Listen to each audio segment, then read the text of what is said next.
Okay, so we're back with Yesenia, and where we left off, I think, is we said after your experience with God, Jesus, and the Holy Spirit, whoever was talking to you in the hotel room, you went home, you talked to your family, and you said, you know what? I've got to get down to Tijuana. Yes. And I've got to get down to Hope for Cancer. And so let's pick it up from there. What happened when you got down to Hope for Cancer? Okay. All right. So I arrived to Hope for Cancer, and the doctors immediately started running more testing because when I got there, I did have some paperwork with me, but because I never went back to the doctors in LA. Mm-hmm. The first questions that I was getting when I got to Hope for Cancer: what stage are you? What cancer stage do you have? And I had no idea, right? Because you just knew that you had malignant tumors at this point, right? Which is bad enough. But. And I just never. I didn't go back, so I had no idea. So I said, I don't know. This is all I have. All I have is that there's a biopsy, and the biopsy came back malignant, right? So then they're running their own testing. They do ultrasound, and then they have this other test that they do there. I forgot the name of it, but they use different things to scan your body with heat to see if they can see the cancer, right? They did blood tests and they sent everything to the lab, right? The program there is pretty amazing. I was just amazed by everything they do there. Everything's natural. They do IV therapies of vitamin C. So the therapies kind of consist of vitamin C. I was getting something called B17, which is the peach, the seed of the peach. They extract the liquid from inside, and they use that to. That's known to kill cancer cells. So then one day I will have B17, the other day I will have vitamin C. They do a lot of light therapy. They do the oxygen chamber. Just so many different things that from 7 a.m. to 8 p.m. you're doing something. Is it? So I'm doing all the therapies. Oh, they do a lot of coffee enemas. Coffee enemas are amazing. They're really, really good for you. Never tried that. They're great to detox the liver and just help your body function better. Listen, no, in the morning you take shots of wheatgrass. You take just like a lot of things that are not traditional. Okay, so then the results come back, and when the results come back, the doctors tell me that it's a lot worse than what they thought, right? At first they were a little bit confused because I showed up in there with breast cancer, and I didn't realize until I was there that most people that are there, they're stage 4, and that's the last resort. Yeah. They're going there as they're like the last. But yet you were driven. You were sort of directed to go there. I was directed to go there. Yes. Right. Okay. So I one day it just kind of hit me when I was there. I'm looking around and I'm seeing all these people that are truly suffering in physical pain and just not in a good place, right? So my results are back. Doctors have a meeting with me and they tell me it looks a lot worse. The scans show spots on your liver, spots on your thyroid, and yes, everything in the breast area. Wow. And they say to me, we think you might be stage 4 cancer, right? Wow. And even though it's shocking, and I'm really looking at them thinking, like, what are you talking about, right? Because this entire thing, that it just seems so unreal to me the entire time. It just seems just you telling it sounds surreal. Yeah. It was just and but because I felt so bad, right? And then I keep going back to that because I did feel like I was dying. Yes. Like I felt so bad. Every time that I would go to sleep, I didn't think I was going to wake up. Wow. Because I felt so bad, right? Yeah, that's scary. So when they say to me, you might be stage 4, I'm like, no wonder, right? So are you showing any signs of, I mean, is your skin getting pale, or are you losing weight? Is there physically anything going on with you at this point? Yes, I am losing weight a lot, but it's not because of the cancer, it's because of the diet. Okay. So as soon as I got the diagnosis, I stopped eating anything that's not healthy. Other than raw vegetables. Right. So I was already on raw And raw you did vegetables. that on your own? I did that on my Okay. own. I just changed my diet dramatically from one day to the other. So of course I'm losing pounds fast. Yeah. So I'm getting very, very thin. They have a nutritionist at the Hope for Cancer, and they did the whole testing, and my blood results, everything was perfect. Everything, you know how they have like a green section and the red section, right? I was in green on all of them. And the nutritionist, when he was measuring my, I don't know what they call it, like muscle mass, like density, all that. or Yes, all that.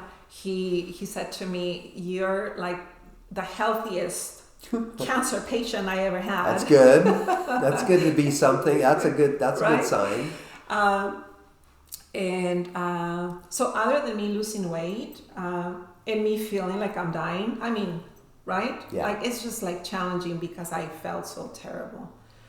So they tell me, we have to send you to San Diego for a PET CT scan. We're just going to scan the entire body and see what's going on, see where else the cancer is, because now they're thinking it's in the thyroid, it's in the liver, and it's in the breast. So let's see where else, right? They drove me to, going back, before they drove me, I went back to my praying, and I went back to deep meditation. I was putting notes on my door because nurses will come in all the time, right, to do different therapies on me. I'll put a note, I'm meditating, like do not disturb, right? And I kind of like preparing myself, because I'm thinking when I get this scan, I want to hear good news. Yes. Right?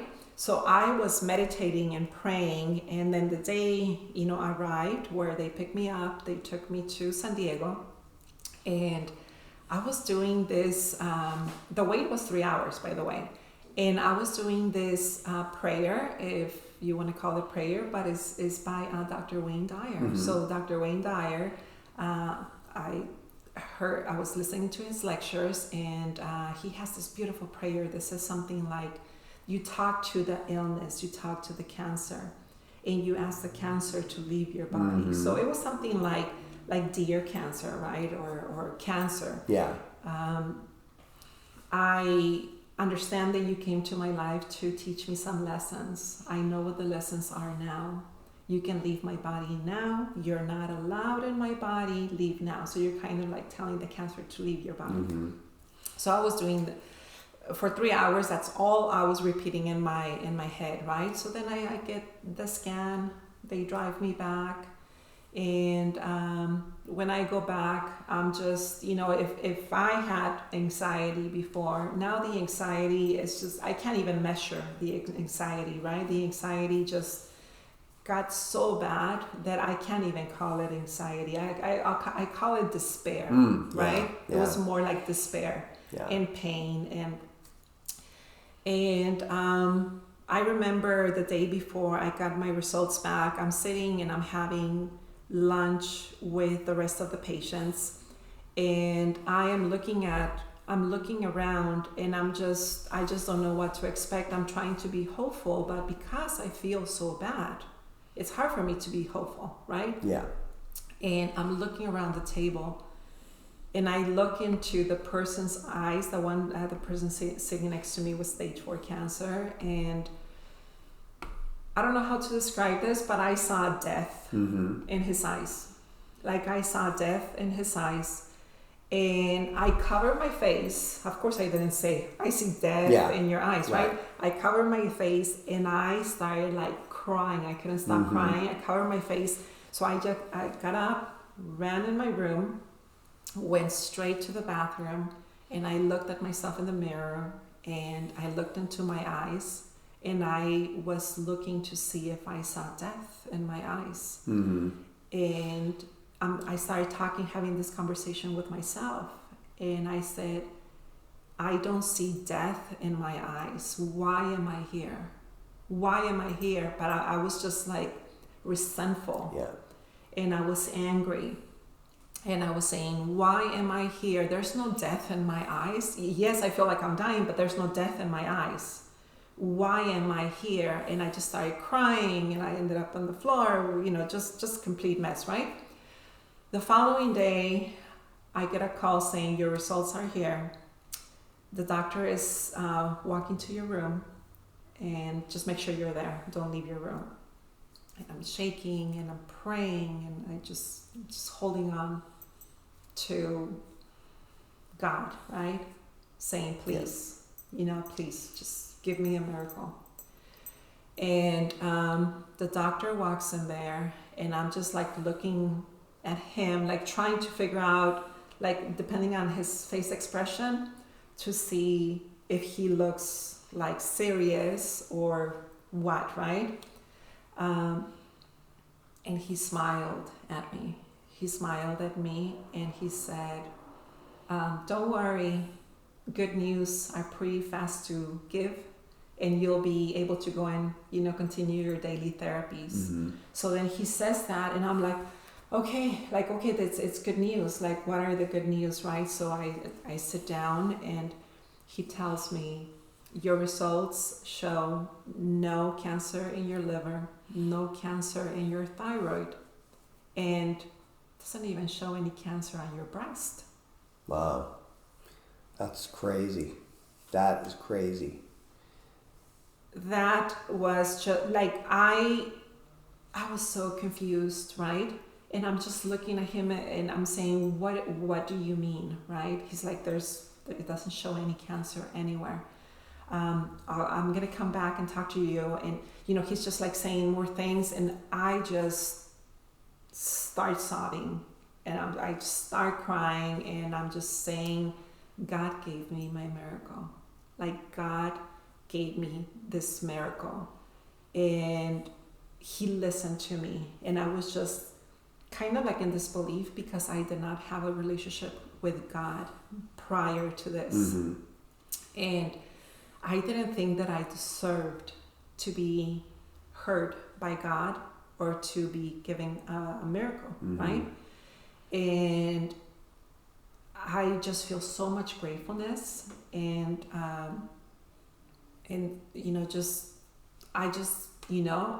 just couldn't stop crying. Yeah, and I think, one of the great lessons from this is again, if you think about, in the years that Jesus walked on this earth, what was Jesus known for? He was known as being a healer.